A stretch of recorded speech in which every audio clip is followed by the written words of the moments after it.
ప్రపంచవ్యాప్తంగా యోగాకి ఆదరణ పెరుగుతుందన్నారు ప్రధాని నరేంద్ర మోదీ. శ్రీనగర్లో స్థానికులతో కలిసి ఆయన అంతర్జాతీయ యోగా దినోత్సవంలో పాల్గొన్నారు.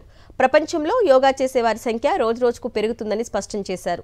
జర్మనీలో 1.5 కోటి మంది నిత్యం యోగా చేస్తున్నారని వెల్లడించారు. యోగా వల్ల శారీరకంగా, మానసికంగా మార్పులు, ఆరోగ్యవంతమైన మార్పులు వస్తాయని తెలిపారు. నిత్యం యోగా చేయడం వల్ల ఆరోగ్యంగా ఉంటామని చెప్పారు ప్రధాని నరేంద్ర మోదీ.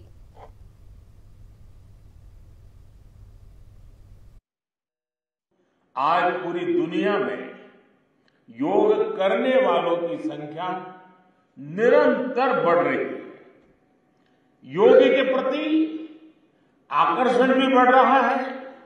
योग की उपयोगिता के संबंध में भी जन सामान्य कन्विंस हो रहा है। मैं विश्व में हर जगह जितने भी ग्लोबल लीडर से मिलता हूं, जहां भी जाता हूं, शायद ही कोई एक आध मिल जाएगा जो मेरे से योग की बात न की हो। दुनिया के सभी वरिष्ठ नेता जब भी मौका मिलता है मेरे से योग की चर्चा जरूर करते हैं और बड़ी जिज्ञासा से सवाल पूछते हैं। दुनिया के कितने ही देशों में योग डेली लाइफ का हिस्सा बन रहा है।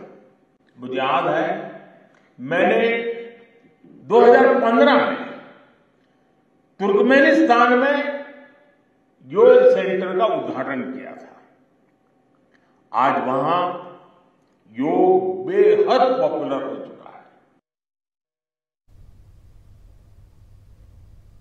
అంతర్జాతీయ యోగా దినోత్సవం సందర్భంగా దేశవ్యాప్తంగా పలువురు కేంద్ర మంత్రులు, పలు రాష్ట్రాల ముఖ్యమంత్రులు యోగా కార్యక్రమాల్లో పాల్గొన్నారు.